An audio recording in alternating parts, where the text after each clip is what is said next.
Listo. Bueno, ahora sí. Bueno, entonces, buenas noches. Vamos a dar inicio a la sesión para pacientes del día de hoy, que es con el tema de asma y fortalecimiento pulmonar. Y entonces tenemos el agrado de presentar a nuestro invitado de hoy, que es el doctor Piñeiro Beltrán, Eduardo Piñeiro Beltrán. Él es médico por la Facultad de Medicina de la Universidad Autónoma de San Luis Potosí. Es pediatra por la Universidad de Sinaloa. Hizo la subespecialidad en alergología en el Hospital Infantil de México y actualmente es adscrito al Servicio de Alergología del ISSSTE. Muchas gracias, doctor. Vamos a hablar entonces un poquito sobre, de manera general, qué es el asma, algunas situaciones de cómo es el diagnóstico, cómo sucede, y posteriormente vamos a hablar sobre fortalecimiento pulmonar, algunos ejercicios y aspectos, tips que podemos tomar en cuenta como pacientes para mejorar nuestra capacidad pulmonar. Excelente, Blanquita. Me parece perfecto. Vale, vale. ¿Quieres que les comparto mi pantalla? Sí, ahora dejo de compartir esta. A ver. Creo que me tienes que habilitar para compartir.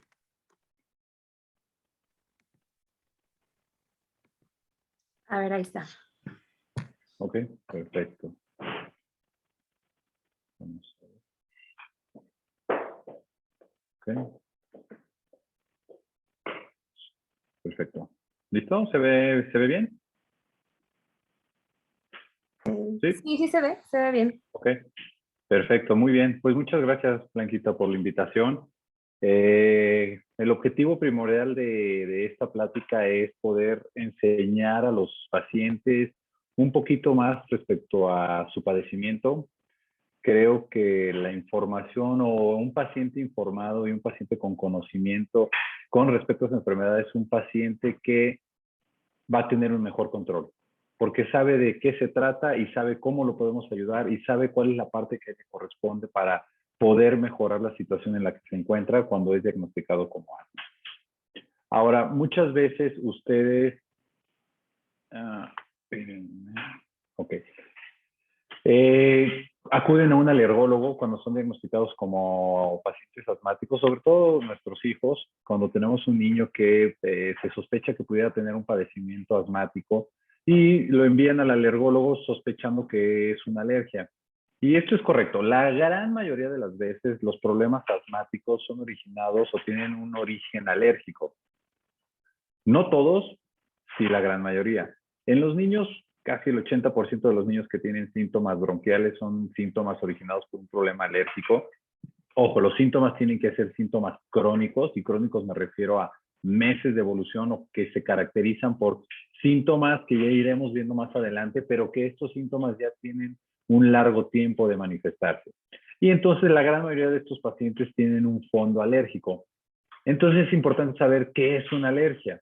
La alergia se produce cuando una persona reacciona a cosas que no afectan a la mayoría de las personas. Esto quiere decir, cuando alguien es alérgico, si tenemos dos niños en una habitación y uno de ellos es alérgico al gato, llega un gato a esa habitación, el que es alérgico va a reaccionar o va a responder ante la presencia del gato por el pelo o la caspa que suelta el gato, y el que no es alérgico no va a tener ningún problema. Entonces, lo normal es que el gato no dé problema, pero cuando uno tiene ese fondo alérgico, va a tener estas respuestas. Entonces, una alergia es la respuesta ante algo que hay en el medio ambiente o una respuesta del cuerpo ante algo que hay en el medio ambiente que normalmente no debería de presentar. Y a esto que entramos en contacto en el medio ambiente se le llama alergeno. El alergeno es esa sustancia que entra en contacto con el organismo y provoca esta reacción. Entonces, la alergia tiene una historia muy larga, desde los inicios con Von Prickett, que fue el que descubrió las reacciones alérgicas, y se menciona que la respuesta inmune normal o de hipersensibilidad es inducida por cambios en la reactividad de antígenos. Este es un término así muy médico para aquellos que entienden un poquito de medicina, y para los que no, simplemente es importante saber que aquellos pacientes que tienen una enfermedad alérgica, la responsable de la enfermedad alérgica se le llama la IgE.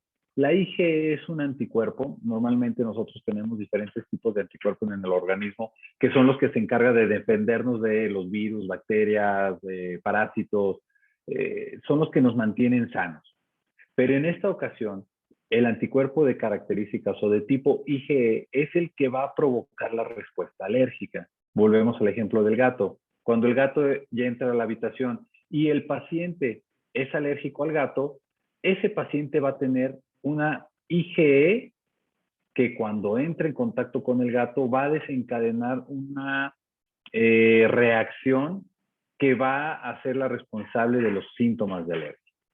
Ahora, algunos de ustedes como papás han escuchado que les dicen que sus hijos son atópicos y puede existir esa dificultad para decir, a ver, ¿cuál es la diferencia entre atopia y alergia? Es muy sencilla. Atopia es esa carga genética que tiene el niño para poder desarrollar una enfermedad alérgica. Esto quiere decir, si alguno de los papás tiene enfermedades alérgicas, esa información de alergia se va a pasar al niño. Entonces el niño es un niño atópico. En sus genes existe la información para volverse alérgico. Y alergia quiere decir la manifestación de síntomas. Yo puedo tener mis papás alérgicos y esa información genética está en mí, pero cuando yo estoy en contacto con el gato a mí no me pasa nada. Por lo tanto, soy atópico, pero no tengo ningún tipo de alergia. En cambio, si soy atópico, tengo esa información que me pasaron mis papás para hacer, porque ellos son alérgicos y me pasaron esa información genética a mí, y cuando entro en contacto con el gato, empiezo con problemas bronquiales, empiezo con tos, falta de aire, dificultad para respirar.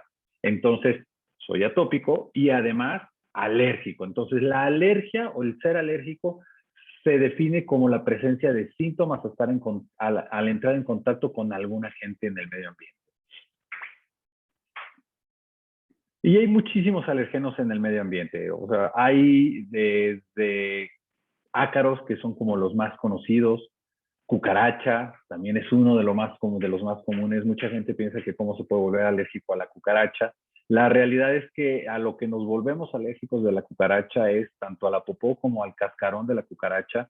Se seca y se pulveriza, y esas partículas de polvo de cucaracha es lo que contiene las proteínas que nos hace volvernos alérgicos. Aeroalergenos se le llaman a todos los pólenes de pastos, árboles, malezas que hay en el medio ambiente. Y también podemos volvernos alérgicos a los epitelios de los animales. En algunas ocasiones te pueden decir que eres alérgico al polvo, pero cuando te dicen que eres alérgico al polvo es algo muy genérico, porque en el polvo se encuentran todos estos alergenos presentes. Entonces lo que hay que hacer es identificar específicamente cuál de estos alergenos es el que te está dando la reacción de alergia.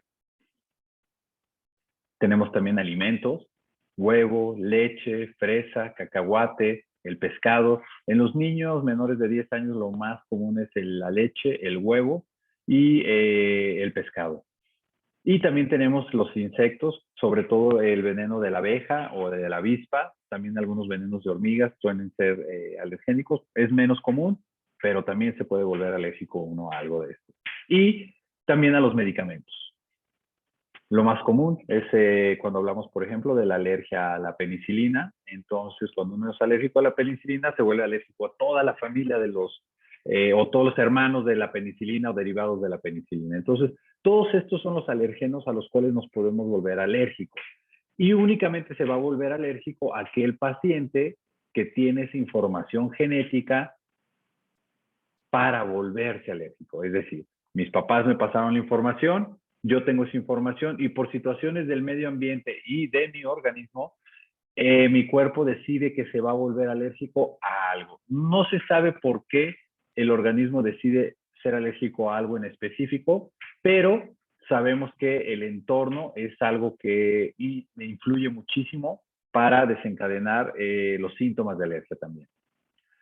Y entonces cuando uno es atópico y entra en contacto con sustancias en el medio ambiente, va a desarrollar enfermedades alérgicas. Y estos entonces son el resultado de estar en contacto con factores ambientales en personas genéticamente susceptibles. Esto quiere decir, yo tengo esa información genética que mis papás me pasaron porque ellos son alérgicos también, lo tengo en mi organismo y factores ambientales deciden que cuando yo entro en contacto con una sustancia como el gato, voy a reaccionar y voy a tener síntomas, pueden ser muchos, pero ahora hablamos del asma, síntomas bronquiales, tos, silbido, presión en el pecho, sensación de falta de aire. Entonces yo ya soy un paciente alérgico y mi alergia se está manifestando como asma. Esto es muy importante porque muchas veces los pacientes llegan a la consulta y dicen, ok, doctor, bueno, a ver, a mí me dijeron que soy alérgico, pero ahora usted me está diciendo que también soy asmático. Entonces, o soy alérgico o soy asmático. Y la respuesta correcta es, tienes asma por las características de los síntomas que estás presentando y ese asma está siendo originado por una alergia. Entonces, tienes un asma alérgico. Entonces, no es ni una ni otra, si son complementarios. El asma son el nombre que se le da a los síntomas característicos: tos, opresión en el pecho, sensación de falta de aire, silbido, tos con el ejercicio, tos con los cambios de clima, tos con el frío. Eso es asma. ¿Qué provoca el asma? La gran mayoría de las veces un problema alérgico. Y esto es lo que les hablaba de la cuestión de herencia. Cuando nuestros papás son atópicos, bueno, más bien, cuando nuestros papás no tienen atopia, nosotros tenemos un riesgo del 12.5% de tener hijos con alergias. Si uno de los dos padres tiene esa información genética de atopia, tenemos un riesgo de casi 20% de tener un hijo alérgico. Si ambos padres tienen esa información genética de alergia o de atopia, más bien, el 40% de probabilidad existe de que sus hijos sean alérgicos.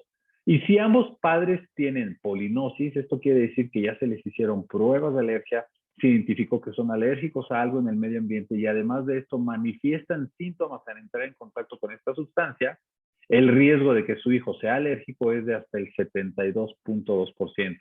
Entonces, el factor genético es un factor indispensable o muy importante para el desarrollo de las enfermedades alérgicas y los factores ambientales son lo que van a determinar a qué nos volvemos alérgicos y cómo nos vamos a manifestar este tipo de alergia. Dentro de las enfermedades alérgicas existe algo que se llama la marcha alérgica o la marcha atópica, y esto se refiere a la historia natural de las enfermedades alérgicas. Y se dice que la primera alergia que se puede manifestar en los niños es la alergia a algún alimento, y sobre todo pues la alergia a la proteína de leche de vaca. Cuando tenemos un niño con alergia a la proteína de leche de vaca, debemos de estar muy atentos porque es un niño que en el futuro puede desarrollar otras enfermedades alérgicas, como es dermatitis atópica, rinitis alérgica y asma. Entonces, un paciente que tiene un antecedente de alergia a alimentos, es muy probable que con el tiempo pueda desarrollar alguna de estas enfermedades. No quiere decir que ya porque tuviste una alergia a alimentos ya valió y vas a tener asma, rinitis y dermatitis atópica. Más bien lo que nos sugiere esta tabla es que aquel paciente que tuvo una alergia al alimento o a la proteína de leche de vaca en sus primeros meses de vida, es importante mantenerlo bajo el radar para identificar los síntomas de cualquier otra enfermedad alérgica que pudiera desarrollar y poderla tratar a tiempo. Cuando uno es atópico y entra en contacto con una sustancia del medio ambiente y desarrolla un síntoma, puede haber diferentes características, o más bien se pueden producir diferentes síntomas en diferentes sitios del organismo. Tenemos en los bronquios, como estamos hablando, del asma, con los síntomas característicos que hemos platicado. Tenemos alergia ocular, que se llama conjuntivitis o conjuntivitis alérgica. Tenemos en la piel, a esto se le llama dermatitis atópica. Tenemos alergia en la nariz y a esto se le llama rinitis alérgica. Tenemos a otro tipo de alergia en la piel que se le conoce como urticaria. Entonces, cuando tenemos esa atopia y además reaccionamos ante alguna sustancia del medio ambiente, Esta se puede manifestar en alguno de estos sitios: ojo, nariz, bronquios o piel. Esos son los principales sitios en los cuales se van a manifestar la enfermedad alérgica. Y en esta ocasión, pues lo que nos interesa saber más es cuando esta alergia se manifiesta en los bronquios. Y cuando esta alergia se manifiesta en los bronquios, se le llama asma. Entonces, el asma es una enfermedad crónica que se caracteriza por ataques recurrentes de falta de aire y en ocasiones acompañadas de silbido. No necesariamente tiene que haber este síntoma. Ojo, muchos lo pueden presentar, pero si no lo presenta, no quiere decir que no es asma. Además, los síntomas van a variar tanto en la frecuencia y en la intensidad conforme va pasando el tiempo. Es muy probable que en los menores de 5 años los síntomas sean más intensos y conforme van creciendo cada vez sean menores. Incluso existe un periodo de luna de miel que se llama, que es en la adolescencia, en los cuales muchos pacientes asmáticos dejan de tener síntomas y reinician con síntomas cuando ya son adultos o adultos mayores. Los síntomas pueden venir varias veces al día o a la semana y muchos de estos síntomas pueden estar desencadenados por algún agente externo. ¿Como cuál?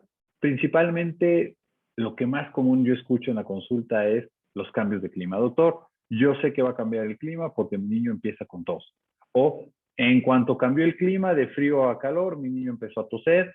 O en la madrugada, cuando empieza el frío un poquito más intenso, yo sé que ya está el frío porque mi hijo está tosiendo y lo tengo que ir, o ya sé que se destapó porque empezó a toser, se lo tengo que ir a tapar y en cuanto se tapa, cede la tos. Entonces, son síntomas característicos. Ahora, es bien importante tener en cuenta que en los niños menores de 5 años, el único síntoma de asma puede ser la presencia de tos.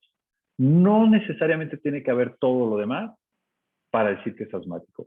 Un niño que tiene tos frecuente y es un niño que además su tos se presenta con mayor intensidad cuando hay cambios de clima, en el ejercicio, cuando corre, salta, juega o cuando se está riendo, entonces ese es un niño que tiene tos y es un niño que debe de ser evaluado para saber si no está cursando con un cuadro de asma. Y es bien importante tener en cuenta, no existe una tos normal. No hay tos normal. Nadie tiene tos normal. Solamente más bien, la tos es un síntoma de que algo está pasando a nivel bronquial. Si hay tos frecuente o hay tos con estas características que les estoy mencionando, es importante que llevemos a revisar a nuestros niños. Entonces, estamos hablando que el asma es una enfermedad que afecta los bronquios. Los bronquios son aquellos tubos que llevan el aire desde la nariz hasta los pulmones. Entonces, esos son los tubos que se encargan de llevar el aire hacia los pulmones, se realice el cambio de oxígeno y sacar el aire que ya no ocupamos. Cuando hay asma o cuando tenemos asma, estos tubos se comienzan a inflamar. Es una inflamación a nivel bronquial. Entonces, el asma es una inflamación de estos tubos y al estar inflamados van a producir los síntomas que les he comentado. ¿Qué lo inflama? La gran mayoría de las veces, algo en el medio ambiente. Entonces, la inflamación está producida por una alergia. Los bronquios se inflaman a causa de estar en contacto con algo del medio ambiente. Normalmente esto no debería de pasar, pero los que somos atópicos y tenemos esa tendencia a reaccionar hacia el medio ambiente, es lo que va a suceder. Mi cuerpo reconoce que ese pelo de gato o esta capita de gato que hay en el medio ambiente, yo al respirarla, mi organismo la reconoce como algo agresivo, algo que me puede hacer daño, entonces todas las células de mi cuerpo van hacia el pulmón, identifican ese pelo de gato y lo atacan. Y la forma de atacar del organismo o de eliminarlo es inflamando. Entonces se van a inflamar los bronquios y esto es lo que va a provocar los síntomas de asma. Entonces, en las personas con asma, las vías respiratorias que están inflamadas además se pueden congestionar y es muy común que los asmáticos estén produciendo o tengan una tos muy flemosa. Y Esto va a provocar además que los pacientes tengan mayor sensación de falta de aire o de dificultad para respirar. La buena noticia aquí es que existen tratamientos adecuados, bueno, ya lo vamos a ver un poquito más adelante, pero existen tratamientos adecuados para que aquellos pacientes que padecen asma puedan tener una calidad de vida igual a aquellos pacientes que no tienen asma. Entonces, los síntomas característicos del asma son tos, sensación de falta de aire u opresión en el pecho, silbido, tos con los cambios de clima e incluso tos y silbido cuando hay enfermedades virales. Entonces, tos, falta de aire, sensación de opresión en el pecho o síntomas que se desencadenan con alguna situación ambiental, son síntomas que nos deben de hacer pensar que nuestro niño está cursando con un problema, o bueno, también el adulto, porque también pasa esto en el adulto muy característico, son síntomas que nos deben de hacer pensar que debemos de ser evaluados o revisados por un médico especialista en el tema. Entonces aquí tenemos la historia de Sandy, que es el niño que sale de su casa y va a jugar a la pelota, pero en cuanto empieza a jugar a la pelota, a agitarse, entra en contacto con el polen del pasto, empieza con sensación de falta de aire, tiene que regresar a su casa. Esto es bien importante porque muchos pacientes con asma, la tos o la sensación de falta de aire o agitación provoca que dejen de realizar sus actividades físicas. Regresa a su casa, empieza con el silbido y sus papás preocupados lo llevan a revisión. Entonces es bien importante que cuando nuestros hijos o nosotros como adultos tengamos alguno de estos síntomas, acudamos a una revisión, porque estos síntomas pueden tener una gran mejoría. No tenemos por qué estar sufriendo de asma y el asma no tiene por qué estar alterando nuestra calidad de vida. También existen otros desencadenantes, además de la cuestión alérgica, como es el cigarrillo, el humo, los sprays o olores fuertes, los perfumes, el cloro, la actividad física, como ya lo habíamos mencionado. Entonces, si nuestra tos o nuestra sensación de falta de aire, silbido u opresión en el pecho se manifiesta al estar en contacto con alguno de estos desencadenantes, esto también es algo que nos debe de hacer sospechar que hay un problema a nivel bronquial. Es mejor ir a revisarnos con un experto y que nos diga, no se preocupe, usted no tiene ningún problema de asma, a quedarnos con la duda y estar con asma toda la vida y padeciendo algo que puede mejorar y que tiene tratamiento además. El diagnóstico del asma en realidad es sencillo porque el diagnóstico se basa únicamente en la historia clínica. Esto quiere decir cuál es la historia de los pacientes, cuáles son los antecedentes que han tenido y cuánto tiempo llevan con estos síntomas. En base a eso es que se realiza el diagnóstico. Muchos pacientes me dicen, oiga doctor, pero no hay un estudio de sangre o una radiografía o una espirometría que me dé el diagnóstico. La respuesta es no. El diagnóstico es por historia clínica, pero sí hay estudios como la espirometría, las radiografías y algunos estudios de sangre que pueden apoyarme la sospecha diagnóstica. Esto quiere decir que me van a decir, pues sí, tienes razón, es un problema alérgico o la función del pulmón de este paciente está alterada, pero esos no son determinantes. El diagnóstico de asma se hace en el consultorio y se hace en base a la historia clínica, o sea, los antecedentes de cada uno de los pacientes.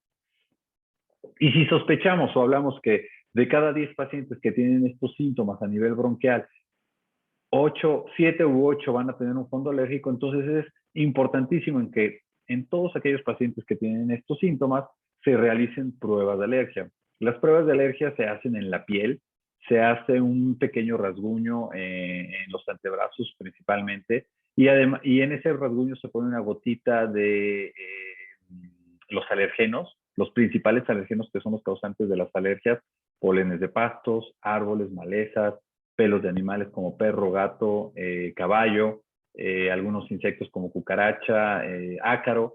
Y eso se hace en la piel, se hace en el consultorio. En realidad es un procedimiento sencillo, no tarda más de 30 minutos en tener el resultado. Y en ese momento nosotros podemos saber si somos alérgicos y a qué somos alérgicos. Y esto es muy importante porque si detectamos que el asma tiene un fondo alérgico, puede existir tratamiento a base de vacunas de alergia que nos ayudan a mejorar el control a largo plazo de estos síntomas. Es importante mencionar que el asma es una enfermedad que no se cura, pero se puede controlar perfectamente bien. Y esto de las pruebas de alergia y las vacunas es uno de los tratamientos que nos van a ayudar a controlar los síntomas a largo plazo y además las vacunas nos ayudan a controlar el asma con el menor uso de medicamentos posible. Entonces, nos ayudan a mejorar el control en todo el aspecto y sobre todo a no tener un consumo crónico de medicamentos. Entonces, esto es algo que es importante para ustedes, que más bien me interesaba que lo supieran, porque puede ayudar a mucha gente, si no es a ustedes, algún conocido, y decir, vale la pena llevar a revisar a mi hijo y que me digan si mi hijo puede estar mejor. Entonces, tómenlo en cuenta, chequen a sus hijos, chequense ustedes, porque si nuestros hijos tienen alergia es muy probable que nosotros también lo tengamos. Pues hay que estar atentos con esto. ¿Cómo ves, Blanquita? Esto sería todo. Voy, ok. No, muchas gracias. No, hombre, de nada. Ahora dejo. Una pregunta que también luego es recurrente. Bueno, que también mencionaste, en las personas hay gente que tenga asma y que no sea alérgica, ¿verdad? Correcto. Sí, sí, sí, claro. Sí, sí, sí. Digo, es lo menos común, pero sí dos o tres pacientes de cada 10 pueden tener un asma que no tiene un origen alérgico. Es correcto, es correcto. Ok, bueno, aprovechando, hay una persona, no sé si tenga alguna duda, no sé quién es, pero bueno. Bueno, entonces si no continuamos y pues bueno, básicamente ya teniendo en cuenta este contexto que nos comentas, entonces ya sabiendo que ya el paciente ya fue al consultorio, ya se diagnosticó, ya se determinaron los alérgenos, ya se le dio el tratamiento, pues entonces ahora yo creo que las personas que cursan con esta enfermedad pues han de estar preocupados y más por la situación actual de, pues cómo hago para mantener o mejorar la función pulmonar, porque al final sabemos que este padecimiento inflamatorio pues afecta pues a la respiración y la respiración implica, además de bronquios, pues todos los pulmones y a largo plazo, si esta inflamación no es bien controlada, pues es una inflamación sostenida que va dañando permanentemente a lo largo del tiempo los pulmones, incluso para niños que no son bien controlados en la infancia, a lo largo del tiempo pues ya se va haciendo cada vez más difícil la respuesta al tratamiento y pueden desarrollar cuadros mucho más severos. Entonces, la importancia, como tú bien lo dices, pues primeramente de llevar una buena adherencia, obviamente primero un buen diagnóstico, una buena adherencia a su tratamiento y a partir de ahí entonces sí ya una vez que empiezan con esto, pues estar bien controlados y qué otras cosas adicionales pueden ellos hacer para mejorar tanto el control como mejorar su capacidad pulmonar, su funcionamiento pulmonar, ¿no?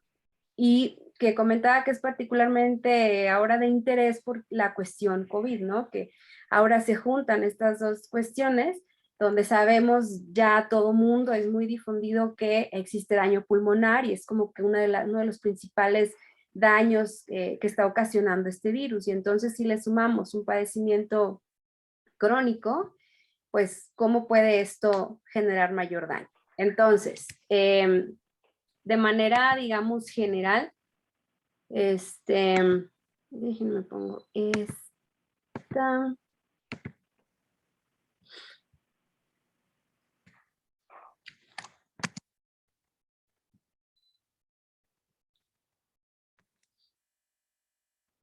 Ahí sí se ve. Sí. Yo ya no la veo. ¿No? Pero bueno, ya la veo. ¿Se ve en pantalla grande? No. No, no, no. Hay que maximizarlo. Anda. Ahí ya se ve. Listo. Ah, Sí. ok. Está afuera. Bueno, entonces rápidamente nada más como factores a considerar en la salud pulmonar, ¿no? Porque estamos hablando de dos situaciones. Una es como los tubos que llevan el aire a los pulmones. Si estamos pensando en un globo con un popote, pues hay dos factores que pueden hacer que el globo se infle. Uno es que el tubo del popote pues esté adecuadamente dilatado, que lleve adecuadamente bien el aire, y la otra es que el globo tenga la capacidad suficiente para estirarse. Entonces son dos cuestiones. Y el asma afecta principalmente, digamos, al popote, ¿no?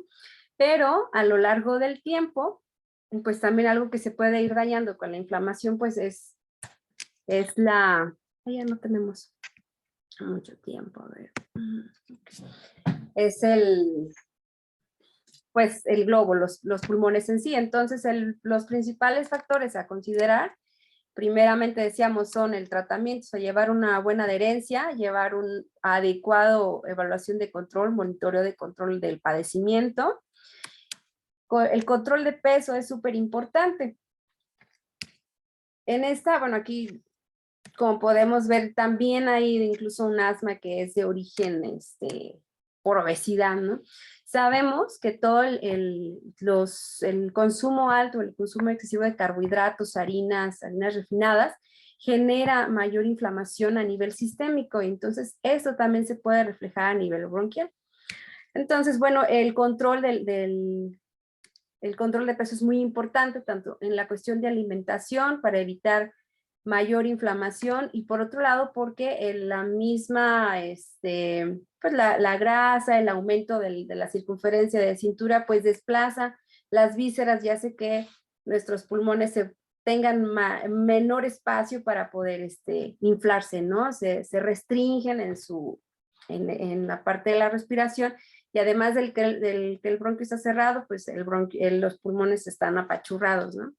La otra es el consumo, pues, de alimentos, que ahora lo hemos sabido ya bastante por la cuestión actual, pero es el consumo de la vitamina D, y esto se ha dado mucho en la suplementación, pero obviamente lo ideal es que se consumen los alimentos.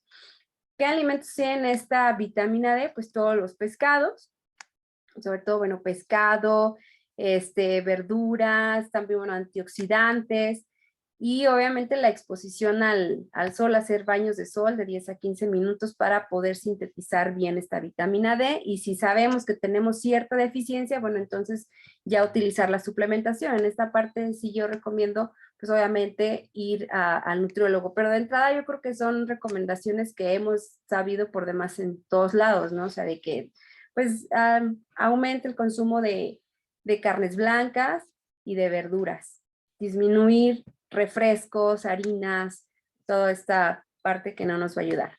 Por otro lado, pues evitar la exposición a agentes externos que nos van a exacerbar esta inflamación.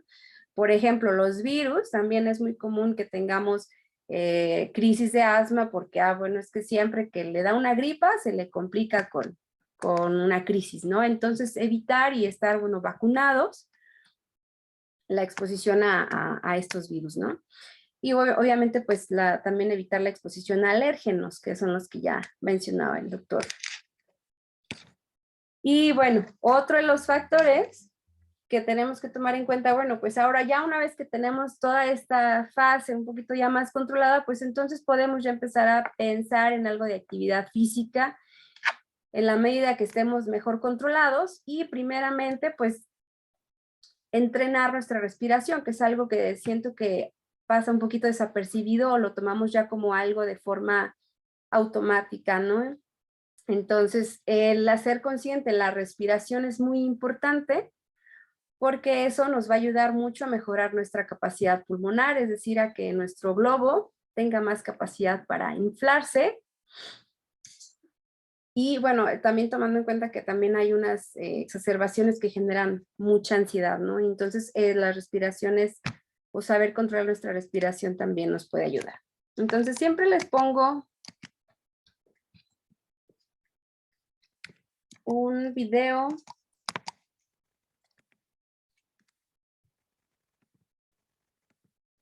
A ver si me alcanza, porque ya me lo se acaba. 5 minutos. De hecho, sí. Quedan 5 minutos, 5:44.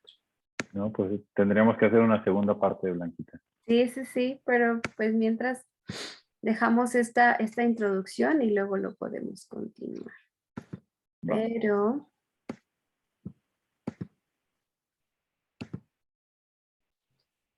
Qué bueno. Esto es como que, o sea, a veces algo tan simple, considero muy importante que sepamos es cómo es la respiración, cómo sucede la respiración, qué factores participan.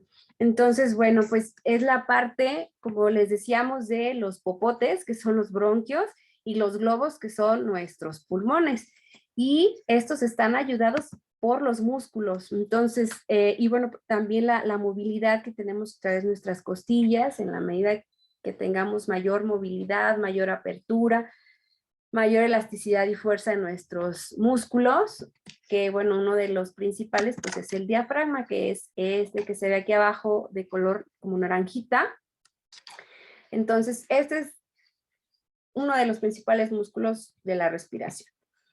Entonces, sabiendo esto, de que si yo, entonces yo les decía, entre más grasa abdominal yo tenga, pues más restringido voy a tener este movimiento. Entre menos grasa abdominal, pues más liberadas van a estar nuestros pulmones, y entre más fortalecidos tengamos nuestros músculos respiratorios, pues este movimiento va a ser mucho más efectivo.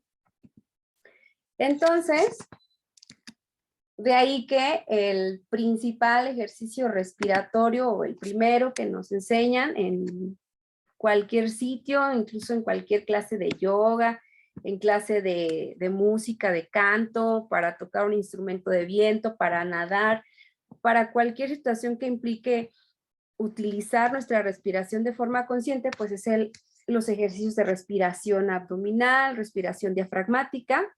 Y aunque aquí yo no me veo muy bien como estoy ahora, pero voy a poner este video que ejemplifica un poco mejor.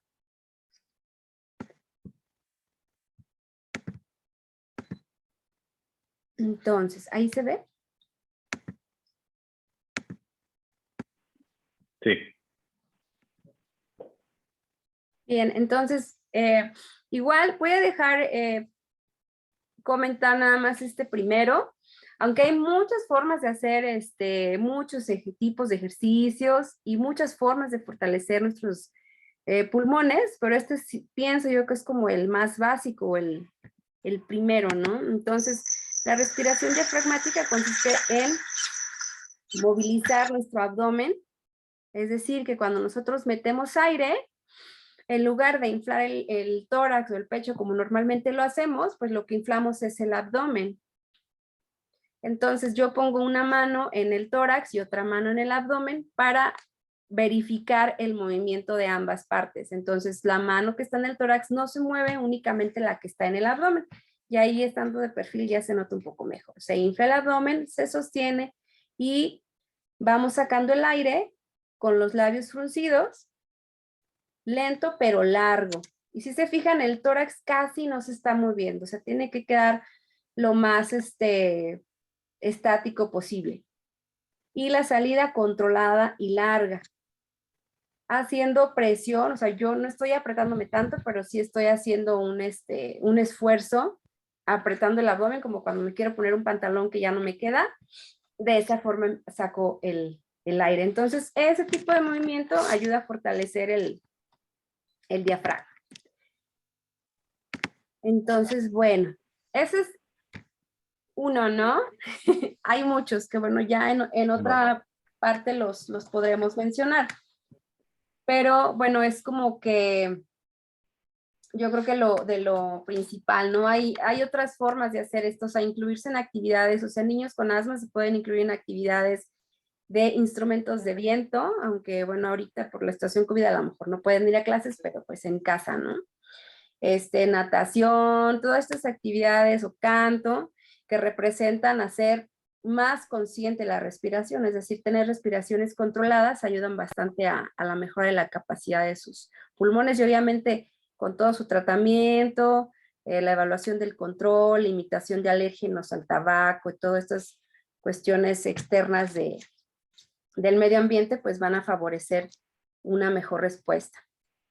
Muy bien, Blanquita, perfecto. Voy Yo corriendo. creo que Sí, sí, sí. Pues yo creo que dejaremos para una parte 2 otros datos muy importantes, a lo mejor un poquito más platicado, como darle seguimiento a esta plática y comentar un poquito más del uso de medicamentos que puedan ayudar a mejorar la calidad de vida de nuestros pacientes. Muchas gracias, Blanquita. No, a ti muchísimas gracias. Entonces hacemos una segunda parte. Vale, vale. Bueno, te agradezco mucho y gracias a Galaxy J6. Gracias. Hasta Bye. luego, gracias.